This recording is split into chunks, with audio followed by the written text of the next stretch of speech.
السلام علیکم، میرے چینل ڈر کہانی میں خوش آمدید۔ امید کرتی ہوں کہ آپ سب خیریت سے اور خوش ہوں گے۔ آج کی کہانی بہت ہی خوفناک ہونے والی ہے، لہٰذا اس کہانی کو آخر تک سنیے گا اور میرے چینل ڈر کہانی کو لائک کر لیجئے، سبسکرائب کر لیجئے اور بیل آئیکن کو کلک کر لیجئے، اور ہاں، کامنٹ باکس میں اپنی رائے کا اظہار ضرور کیا کیجئے۔ اس کے علاوہ آپ میرے فیس بک پیج اور انسٹاگرام پیج ڈر کہانی کو بھی لائک اور فالو کر سکتے ہیں۔ تو چلیں شروع کرتے ہیں آج کی کہانی۔ میں اس وقت اس کی باہوں میں تھی اور ایسا لگ رہا تھا جیسے میں جنت میں ہوں۔ یہ لمحے بہت خوبصورت تھے۔ افضل مجھے بہت پیار کرتا تھا۔ میں اور وہ اس وقت بہت قریب تھے۔ ہمارے درمیان میں کوئی تیسرا نہیں تھا۔ ہم بہت پیار کرتے تھے ایک دوسرے سے۔ افضل کا گھرانہ بہت اونچا گھرانہ تھا، پیروں فقیروں کا گھرانہ تھا۔ پورے علاقے میں ان کو بہت عزت دی جاتی تھی، بلکہ یوں کہا جائے کہ خدا کے بعد ایسا لگتا تھا کہ لوگ صرف ان کے گھرانے کی ہی بات مانتے ہیں تو غلط نہ ہوگا۔ لیکن یہ مجھ فقیرنی کی قسمت تھی کہ افضل میرے حصے میں آیا۔ میں افضل کے سینے سے لگی ہوئی تھی۔ ان کی گرم سانسیں میرے وجود کو پگھلا رہی تھی۔ میں ان میں کھو جانا چاہتی تھی، لیکن ایک ڈر تھا دل میں جو بار بار مجھے ہوش کی دنیا میں لے آتا تھا، اور وہ ڈر تھا کہ میں ماں بننے والی تھی۔ اور آج یہ بات میں افضل کو بتانا چاہتی تھی۔ میں نے افضل کے بہت قریب جا کر ان کے گالوں پر ایک بوسہ دیا اور اس کے بعد افضل کے کان کے قریب جا کر کہا کہ آپ باپ بننے والے ہیں۔ افضل تو جیسے خوشی سے اچھل پڑے اور مجھے کہنے لگے، سکینہ، یہ تم نے مجھے کتنی اچھی خبر سنائی ہے، اور یہ تم نے مجھے سرپرائز دیا ہے نا؟ تو میں ہنسنے لگ گئی۔ میں نے کہا، ہاں، مجھے کچھ دنوں سے پتہ چلا تھا، لیکن میں چاہ رہی تھی کہ جب صرف آپ اور میں ہوں اور تنہائی ہو اور یہ پیار اور محبت کے سلسلے ہوں، تب میں آپ کو یہ خوشخبری سناؤں۔ اور یہ کہہ کر میں ان کے سینے سے لگ کر رونے لگی۔ تو افضل نے میرے ماتھے پر بوسہ دیا اور مجھے کہا، کیا ہوا سکینہ، رو کیوں رہی ہو؟ میں نے افضل سے کہا کہ آپ کا گھرانہ مجھے کبھی بھی تسلیم نہیں کرے گا۔ میں بہت ڈر رہی ہوں۔ اب تک تو یہ بات چھپائے رکھی، لیکن اب یہ رشتہ چھپانا مشکل ہو جائے گا کہ میں نے آپ سے نکاح کیا ہوا ہے۔ آپ مجھے بتائیں نا کہ اب ہم کیا کریں گے؟ افضل نے کہا کہ تمہیں میں اپنے گھر لے کر جاؤں گا اور سب کو بتاؤں گا کہ یہ جو اس گھر میں کام کرتی ہے، یہ اس گھر کی نوکرانی نہیں، اس گھر کی رانی ہے۔ تم فکر کیوں کرتی ہو جب میں تمہارے ساتھ ہوں؟ یہ کہہ کر افضل نے مجھے اپنی باہوں میں لے لیا۔ میں آج کی رات ان کے سینے سے لگ کر سب کچھ بھول جانا چاہتی تھی، اور واقعی ان کے پیار نے مجھے مدہوش کر دیا تھا۔ میں دنیا اور جہاں سے بے خبر تھی۔ مجھے نہیں معلوم کہ میں کب تک سوتی رہی۔ صبح جب آنکھ کھلی تو انہوں نے ایک لیٹر لکھا اور خود چلے گئے تھے۔ لیٹر میں لکھا تھا کہ سکینہ، مجھے گھر سے کال آئی تھی، میں ایک ضروری کام سے جا رہا ہوں، 1 ہفتے کے بعد واپسی ہوگی۔ جیسے ہی واپس آؤں گا تو اماں جی کو خود بتاؤں گا کہ میرے دل کی رانی میری ملکہ اسی گھر میں موجود ہے، اور اب وہ آپ کو ایک وارث دینے والی ہے۔ تم بالکل بھی فکر مت کرنا، اور میری غیر موجودگی میں اپنا بہت خیال رکھنا۔ میں لیٹر پڑھ کر اس کو دراز میں رکھ چکی تھی۔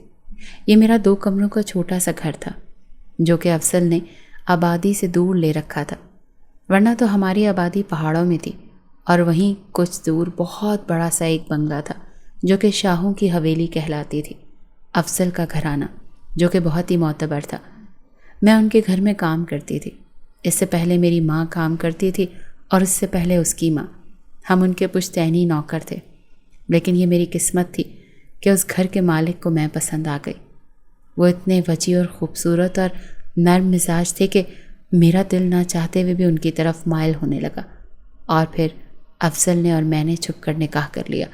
میں بہت زیادہ ڈر رہی تھی، کیونکہ میں جانتی تھی کہ کوئی بھی مخمل میں ٹاٹ کا پیوند نہیں لگاتا، لیکن افضل نے کہا کہ محبت تو محبت ہوتی ہے، یہ اونچ نیچ ذات پات کچھ نہیں دیکھتی، اور یہ سب جھگڑے تو دنیا والوں کے بنائے ہوئے ہیں۔ اللہ تعالیٰ نے تو انسان کو انسان بنایا ہے۔ اگر کوئی اللہ کی نظر میں افضل ہے تو وہ صرف اپنے اعمال کی وجہ سے، تو تم پریشان مت ہو۔ بس افضل کی اسی طرح کی میٹھی اور خوبصورت باتیں تھیں جو میں نے افضل سے نکاح کر لیا، اور آج میں اس حویلی کو ایک وارث دینے کے قابل ہوئی تھی۔ یہ خبر سن کر میں بھی بہت خوش تھی، لیکن اس خوشی کے ساتھ ایک ڈر تھا جو دل کے کسی کونے میں پنہا تھا کہ اگر افضل مجھے اس گھر کی بہو کا درجہ دینے میں کامیاب نہ ہوئے تو پھر کیا ہوگا؟ میں کہاں جاؤں گی؟ کیا افضل میرے ساتھ آ جائیں گے؟ اگر ایسا ہو گیا تو بھی مجھے افسوس ہوگا، کیونکہ افضل اپنے گھرانے کو چھوڑ دیں گے۔ وہ اتنا بڑا گھرانہ تھا اور اس کی گدی پر افضل ہی بیٹھ سکتے تھے، کیونکہ افضل کے دونوں بھائی ابھی چھوٹے تھے۔ اور اگر افضل میرے ساتھ نہ آئے اور اپنے گھرانے کی طرف ہو گئے تو بھی میرا دل اداس تھا، میں افضل کے بغیر جی نہیں سکتی تھی۔ اس طرح کے بہت سے وسوسے تھے جو میرے دل میں پل رہے تھے، لیکن افضل کی آخری بات کہ وہ 1 ہفتے کے بعد آتے ہی مجھے اپنے گھر میں بہو کا درجہ دلوائیں گے، یہ سوچ کر میں خوش ہو گئی تھی۔ افضل کی محبت پر مجھے رتی برابر بھی شک نہیں تھا، وہ بہت اچھے تھے۔ یہی سوچ کر آج میں پھر بڑی حویلی میں کام کرنے گئی تھی۔ میں بہت آرام اور احتیاط سے کام کر رہی تھی، کیونکہ میرے پیٹ میں اس حویلی کا ہی وارث پل رہا تھا کہ اچانک بڑی اماں نے مجھے بلایا۔ میں جیسے ہی گئی تو میں نے کہا جی بڑی اماں، تو بڑی اماں نے مجھے بہت جھڑکا اور کہا کہ افضل کا کمرہ کتنے دنوں سے گندا پڑا ہے، کیا تمہیں خیال نہیں ہے کہ اس کی صفائی کر دو؟ میں نے کہا جی بڑی اماں ابھی کرتی ہوں۔ یہ تو میرے لیے بڑی خوشی کی بات تھی۔ اصل میں افضل کے کمرے میں بہت کم جاتی تھی کہ کہیں کسی کو شک نہ ہو جائے۔ افضل کے کمرے کی صفائی دوسری نوکرانیاں کرتی تھیں، لیکن آج اماں جی نے جب مجھے کہا تو میں بہت خوشی خوشی افضل کے کمرے میں گئی۔ افضل کا کمرہ بہت خوبصورت تھا اور مجھے اس کمرے کو دیکھ کر ایسا لگ رہا تھا کہ جیسے بس کچھ دنوں کی بات ہے، اس کے بعد تو یہ کمرہ میرا ہو جائے گا۔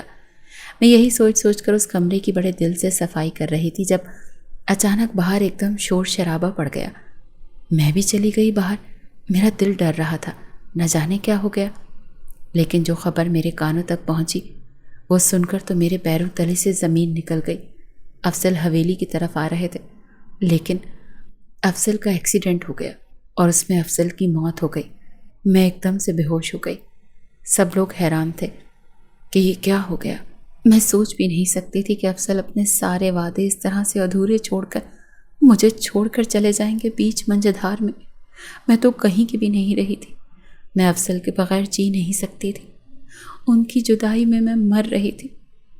میں کافی دن تک بیمار رہی، بخار تھا کہ اترنے کا نام نہیں لے رہا تھا۔ مجھے اب بھی یقین نہیں آ رہا تھا کہ افضل مجھے چھوڑ کر جا سکتے ہیں۔ افضل کی لاش تک نہیں ملی تھی۔ سب گھر والے بہت زیادہ اداس تھے، پوری حویلی میں سوگ کا عالم تھا۔ ایسے میں اماں جی کے دیور کے بڑے بیٹے نے گدی سنبھالی اور اب اس خاندان کی بھاگ دوڑ اماں جی کے گھر سے نکل کر ان کے دیور کے بچوں کے ہاتھ میں آ گئی۔ وہ افضل سے 2 سال بڑے تھے، لیکن وہ بھی عادت کے بہت اچھے تھے۔ میں اسی گھر میں اسی طرح کام کرتی رہی، لیکن اب مجھے یہ فکر تھی کہ وقت گزرنے کے ساتھ ساتھ میری جسمانی حیت تبدیل ہو رہی تھی، اور اگر مجھ سے کسی نے پوچھا کہ یہ تمہارے پیٹ میں کس کا خون پل رہا ہے تو میں کیا جواب دوں گی؟ آنسو تھے کہ میری آنکھوں سے رکتے نہیں تھے۔ میں بہت زیادہ پریشان تھی، دن رات یہی سوچتی رہتی تھی کہ میں کیا کروں۔ میری ماں کو ایک دن میرے کھانے سے پتہ چل گیا، کیونکہ مجھے اس دن بار بار اکائی آ رہی تھی۔ میری ماں تو اپنا سر پیٹ کر بیٹھ گئی کہ یہ تو نے کیا کر دیا۔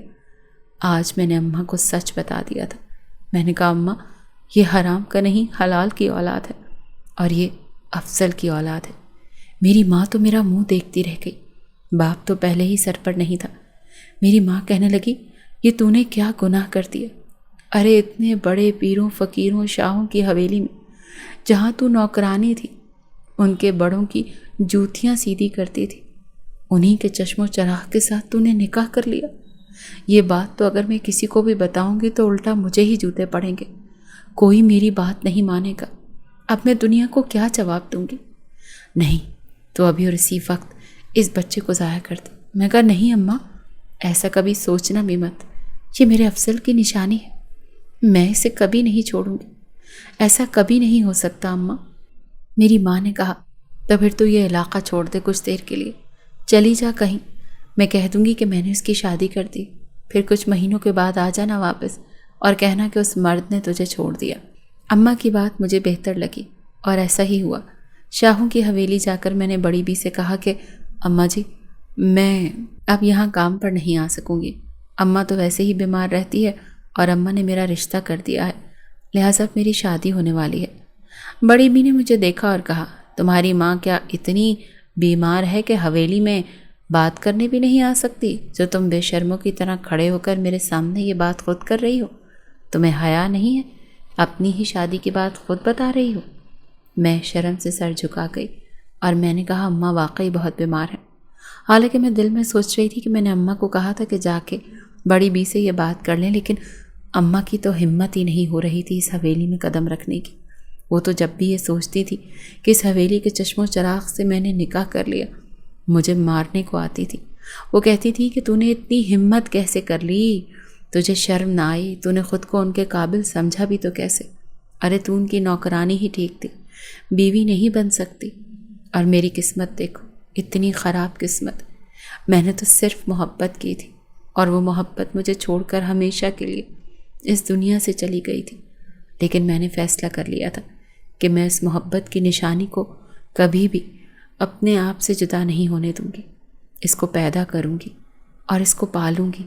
یہ میرے افضل کی نشانی ہے، مجھے کسی سے کچھ لینا دینا نہیں ہے۔ خیر، اس کے بعد سے میں تقریباً 5 مہینے کے لیے اپنی خالہ کے ہاں چلی گئی۔ خالہ نے مجھے پوچھا تو میں نے خالہ کو بھی ساری حقیقت بتا دی۔ خالہ اماں سے قدرے نرم دل تھی۔ خالہ بالکل اکیلی رہتی تھی۔ خالو ملک سے باہر تھے اور خالہ کی بھی کوئی اولاد نہیں تھی۔ انہوں نے میرا بہت خیال رکھا، اور پھر وقت گزرنے کے ساتھ میں نے ایک خوبصورت سی بیٹی کو جنم دیا۔ بیٹی کے نین نقش بالکل افضل سے ملتے تھے۔ جس دن میری بیٹی پیدا ہوئی میں نے اسے سینے سے لگایا۔ میں بہت روئی تھی۔ آج مجھے افضل کی کمی بہت محسوس ہو رہی تھی۔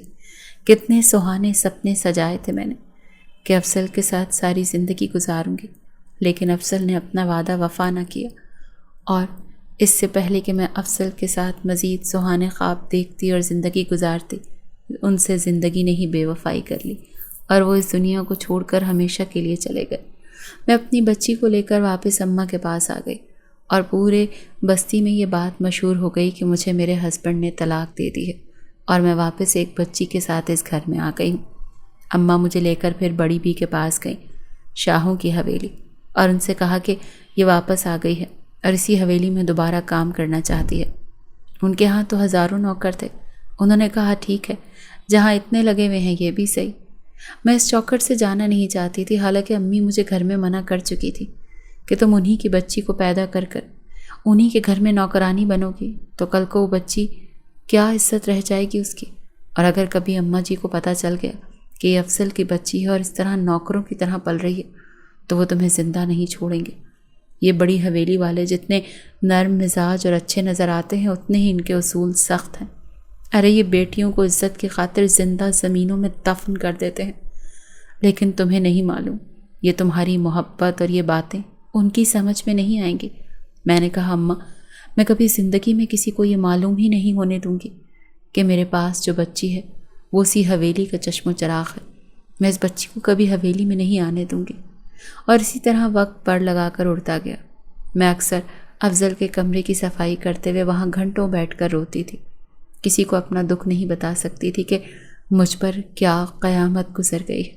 مجھے ایسا لگتا تھا جیسے پل بھر میں افضل یہاں سے آ جائیں گے اور مجھے آ کر کہیں گے سکینہ دیکھا میں واپس آ گیا، میں نے تم سے جو وعدہ کیا تھا وہ پورا کر دیا۔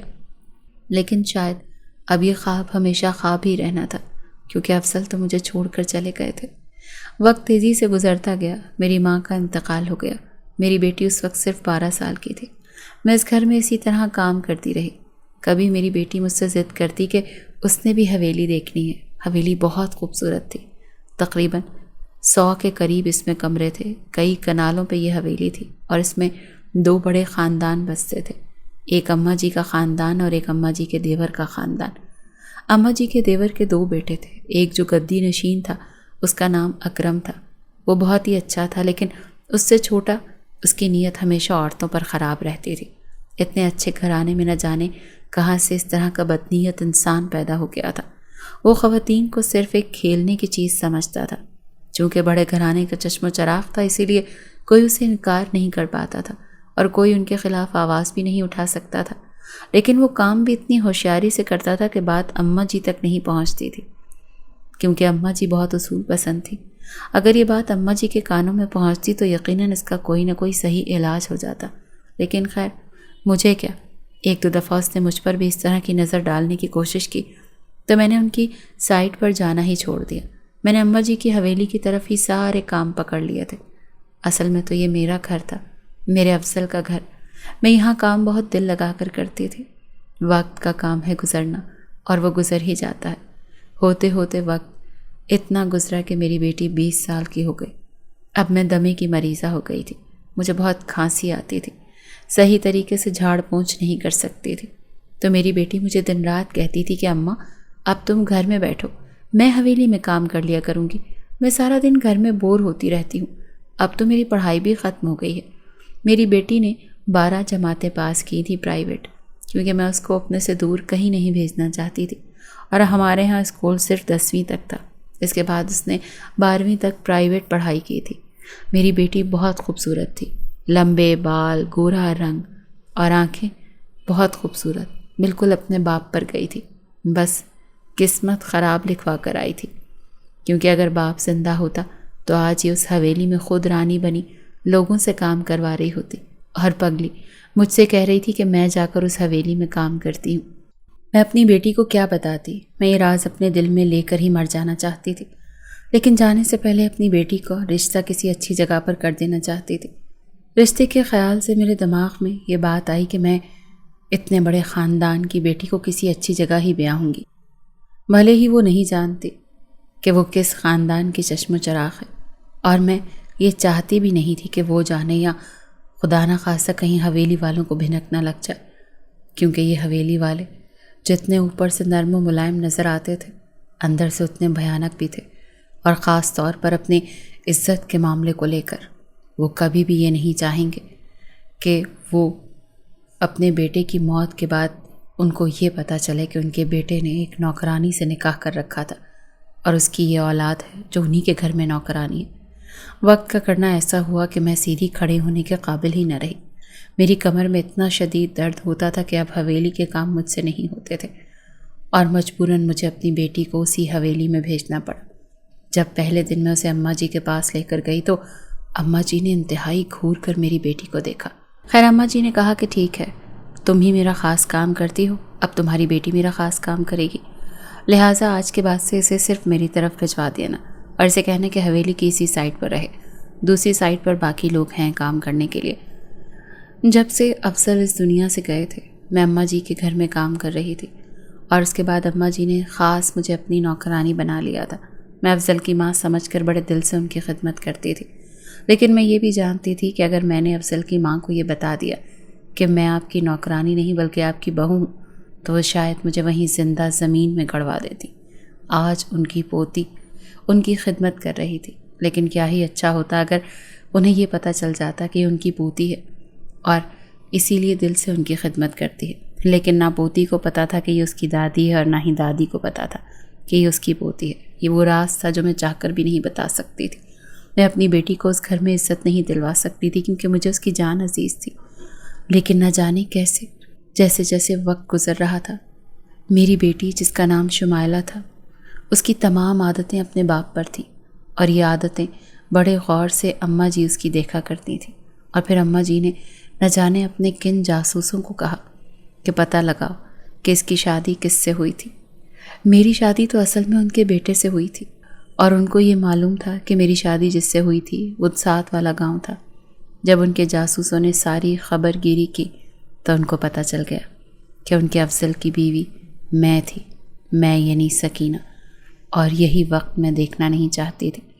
جیسے ہی ان کو یہ پتہ چلا تو اماں جی کا غصے سے خون کھول اٹھا۔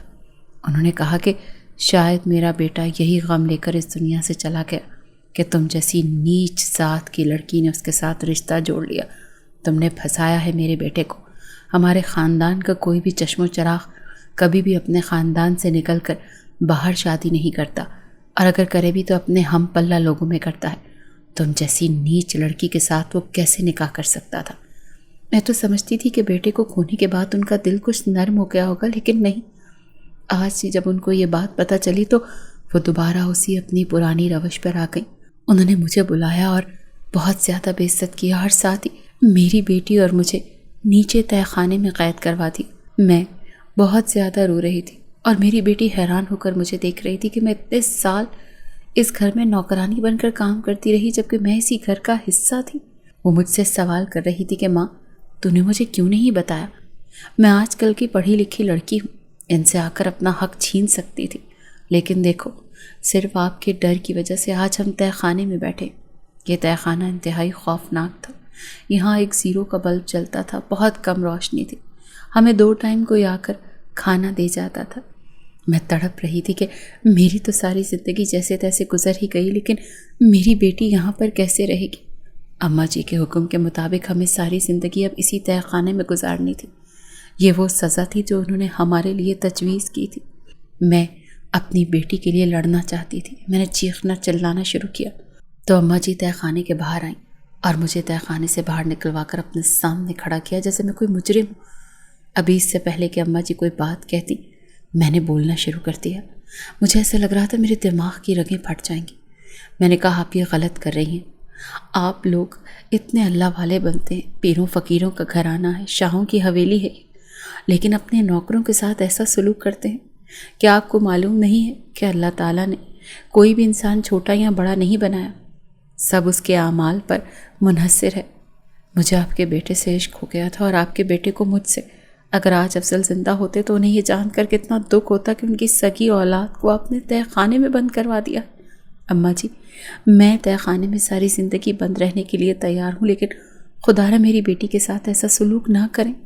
یہ تہہ خانہ بہت خوفناک ہے، اس کے بارے میں ساری زندگی میں نے بہت ہی عجیب و غریب باتیں سنی ہیں۔ میری جوان بیٹی ہے، یہ آپ کے خاندان کا خون ہے۔ ابھی میں اتنا ہی کہی تھی کہ ایک دم اماں جی چلائیں اور اماں جی نے کہا خبردار، جسے تم نے ہمارے خاندان کا خون کہا، اور تمہاری جرت بھی کیسے ہوئی کہ تم اسے ہمارے خاندان کا خون کہو؟ شکر کرو کہ ہم نے تمہیں زندہ رکھا ہے، ورنہ اصولاً تو یہ ہونا چاہیے کہ تم دونوں ماں بیٹی کو زہر دے کے مروا دیا جائے اور کسی گمنام قبرستان میں تمہاری قبریں بنا نام کے کھدوا کر تمہیں زمین کے حوالے کر دیا جائے۔ ابھی اماں جی نے اتنا ہی کہا تھا کہ مجھے ایسا لگا جیسے میرے دل میں شدید درد ہوا ہے، اور اس شدید درد کی وجہ سے میں زمین پر ڈھہ سی گئی، اور اس کے بعد مجھے معلوم ہوا کہ مجھے فالج کا اٹیک آیا ہے۔ میں اس تہہ خانے میں اب صرف لیٹی ہوئی تھی، کوئی بات نہیں کر سکتی تھی، اپنی بیٹی کو حوصلہ نہیں دے سکتی تھی۔ میری بیٹی بہت زیادہ روتی تھی۔ اب نہ جانے کیوں رات کے وقت مجھے اس تہہ خانے میں خوف آتا تھا، ایسا لگتا تھا جیسے کوئی میرے ارد گرد پھر رہا ہے۔ میری جوان بچی، میں نے اس تہہ خانے کے بارے میں سن رکھا تھا کہ یہاں جنات کا بسیرا ہے، لیکن کبھی یہاں پر آئی نہیں تھی۔ آج اسی تہہ خانے میں ہمیں بند کروا دیا گیا تھا۔ میں دن رات اللہ سے رو رو کر دعائیں مانگتی تھی کہ ہمارے باہر نکلنے کا کوئی ذریعہ بنا دے۔ ایک رات میری بیٹی گہری نیند میں سوئی ہوئی تھی کہ مجھے ایک سایہ سا لہراتا نظر آیا۔ میں ڈر گئی اور دیکھنے لگی۔ ایک دم ایک انتہائی خوبصورت نوجوان میرے سامنے آیا۔ میں انتہائی خوفزدہ نظروں سے اس نوجوان کو دیکھ رہی تھی۔ وہ اس دنیا کا لگ ہی نہیں رہا تھا، اتنا خوبصورت، اتنا وسیع، لیکن اس کا قد بہت لمبا تھا۔ اس نے آ کر نہ جانے ہاتھ کا اشارہ کیا میری طرف، اور مجھے ایسے لگا جیسے اب میں بات کر سکتی ہوں۔ میں خوفزدہ تھی اور میں نے ایک دم اسے کہا کہ تم کون ہو؟ تو اس نے کہا کہ تمہاری ماں اس تہہ خانے کی صفائی کیا کرتی تھی، ہمارے سارے بڑے ان کا بڑا احترام کرتے تھے۔ میں جنزاد ہوں اور اس تہہ خانے میں ہی میرا خاندان کئی برسوں سے آباد ہے۔ یہاں پر میں نے بہت سے ظلم ہوتے ہوئے دیکھے ہیں، لیکن میں یہ نہیں چاہتا کہ تم اور تمہاری بیٹی ہمیشہ یہیں پر سڑتے رہیں، لہٰذا میں تمہاری مدد کروں گا، لیکن اس میں تمہیں میرا ساتھ دینا ہوگا۔ میں انتہائی پریشانی کے عالم میں اسے دیکھ رہی تھی۔ اس نے کہا خوفزدہ ہونے کی ضرورت نہیں ہے، تم کسی کو نہیں بتاؤ گی کہ تم ٹھیک ہو گئی ہو، یا تم بول سکتی ہو۔ اپنا ہاتھ ہلاؤ۔ میں نے جیسے ہی ہاتھ ہلانے کی کوشش کی تو میں ہاتھ ہلا سکتی تھی، لیکن میں نے اس سے کہا میری بیٹی، کیا میں اپنی بیٹی کو بھی نہ بتاؤں؟ اس نے کہا نہیں، فی الحال تم اپنی بیٹی کو بھی نہیں بتاؤ گی، میں تمہیں یہاں سے آزاد کراؤں گا، لیکن یہاں پر تمہاری جگہ پر کوئی اور آ جائے گا جو کہ نہ زندوں میں ہوگا نہ مردوں میں۔ میں تمہاری بیٹی کو یہاں سے لے کر کہیں دور چلا جاؤں گا، لیکن اس کے بدلے میں تمہیں تمہاری بیٹی کی شادی مجھ سے کرنی ہوگی، کیونکہ جب سے یہ تہہ خانے میں آئی ہے تب سے میں پہلی نظر میں ہی اس کا دیوانہ ہو گیا تھا۔ میں انتہائی خوفزدہ نظروں سے اسے دیکھ رہی تھی۔ میں نے کہا لیکن یہ کیسے ہو سکتا ہے؟ تم ایک جنزادے ہو اور یہ ایک آدم زادی، اور یہ کتنے اونچے خاندان کی چشم و چراغ ہے۔ تو اس نے ایک زوردار قہقہ لگایا اور کہا اسی اونچے خاندان کی چشم و چراغ ہونے کی وجہ سے آج یہ یہاں پر ذلیل ہو رہی ہے۔ تم انسانوں نے خدا کی بنائی ہوئی مخلوق کو بانٹ کر رکھ دیا ہے۔ اعمال اچھے نہیں کیے، لیکن ہاں، جس کی حویلی بڑی ہے، جس کا خاندان بڑا ہے، وہ اپنے آپ کو خدا سمجھنے لگ جاتا ہے۔ تم سوچ لو، کیونکہ میرا دل تمہاری بیٹی پر آ گیا ہے۔ میں تو اسے کبھی بھی یہاں سے لے جاؤں گا، لیکن اگر تم آزاد ہونا چاہتی ہو تو پھر تمہیں میری یہ شرط ماننی پڑے گی۔ تمہاری بیٹی تو ویسے بھی میری ہے، چاہے تو خوشی سے دے دو یا پھر یہاں پڑی روتی رہو۔ میں نے دل میں سوچا کہ اس تہہ خانے میں مرنے سے بہتر ہے کہ میں اس تہہ خانے سے نکل جاؤں، کیونکہ حویلی والے تو ویسے بھی عزت و احترام نہیں دے رہے۔ میں نے اس سے کہا کہ تم ہمیں یہاں سے لے جاؤ، میں اپنی بیٹی کی شادی تم سے کروں گی، لیکن شرط یہ ہے کہ پہلے اس کے لیے تم میری بیٹی کو رضامند کرو گے۔ اس نے کہا تم فکر نہ کرو، تمہاری بیٹی آج سے میری ہونے والی بیوی ہے اور میں اس کی حفاظت بہت اچھے سے کروں گا اور یہ مجھ سے بہت جلد پیار کرنے لگے گی۔ میں نے اس سے ایک سوال اور ڈرتے ڈرتے پوچھا کہ کیا تمہارا یہ اصلی روپ ہے؟ اس نے کہا ہاں، ضروری نہیں کہ تمام جنات خوفناک ہی ہوں، میرا یہی اصلی روپ ہے۔ ہاں، مجھے معلوم ہے کہ میں قد میں تھوڑا زیادہ لمبا ہوں، لیکن کوئی بات نہیں، تمہاری بیٹی پھر بھی مجھ سے محبت کرے گی، یہ میرا وعدہ ہے۔ اس نے مجھے کہا آنکھیں بند کرو، جبکہ میری بیٹی گہری نیند میں تھی۔ کچھ دیر آنکھیں بند کرنے کے بعد جب میں نے آنکھیں کھولی تو میں ایک انتہائی خوبصورت گھر میں تھی۔ یہ گھر نہ جانے کس شہر میں تھا۔ میں نے اس سے پوچھنا چاہا تو اس نے کہا یہ گھر تمہاری بستی سے کافی دور ایک اور بستی ہے، یہاں پر ہے۔ یہاں قریب میں ہی ایک بہت بڑی مزدوروں کی کھیپ ہے جو کام کرتی ہے، یہاں کھدائی ہوتی ہے اور یہاں سے سارا سنگ مرمر باقی جگہوں پر پہنچایا جاتا ہے۔ مجھے یہ علاقہ بہت پسند ہے، یہاں بہت ہی اچھے لوگ رہتے ہیں ارد گرد، لیکن کسی کو یہ معلوم نہیں کہ یہاں پر جنات بھی بستے ہیں۔ تم بھی یہ کسی کو مت بتانا، کیونکہ میں تمہاری بیٹی کے ساتھ انسانی روپ میں ہی یہاں رہنا چاہتا ہوں، کیونکہ میں اسے جنات کی بستی میں نہیں رکھ سکتا۔ میری بیٹی کو اب آہستہ آہستہ ہوش آ رہا تھا۔ جیسے ہی وہ ہوش میں آئی وہ جنات غائب ہو چکا تھا۔ وہ ایک دم حیران تھی کہ ہم یہ کون سی جگہ پر آ گئے۔ تو میں نے اسے بتایا کہ بیٹا میں تمہیں وہاں سے یہاں پر لے آئی ہوں۔ تو میری بیٹی نے کہا لیکن ماں میں تو سو رہی تھی، تم نے مجھے کیسے اٹھایا؟ میں نے کہا یہ ایک بہت لمبی کہانی ہے۔ ایک مہربان تھا جس نے ہماری مدد کی۔ تم تو جانتی ہو نا کہ تمہارا وہ گھرانہ، تمہارا نام نہاد خاندان، وہاں پر بہت ساری اللہ کی اور بھی مخلوق رہتی ہے۔ چونکہ ان کا خاندان شروع ہی سے پیری فقیری میں بہت مشہور ہے، لہٰذا انہوں نے بہت سے جنات بھی قابو کیے ہوئے ہیں۔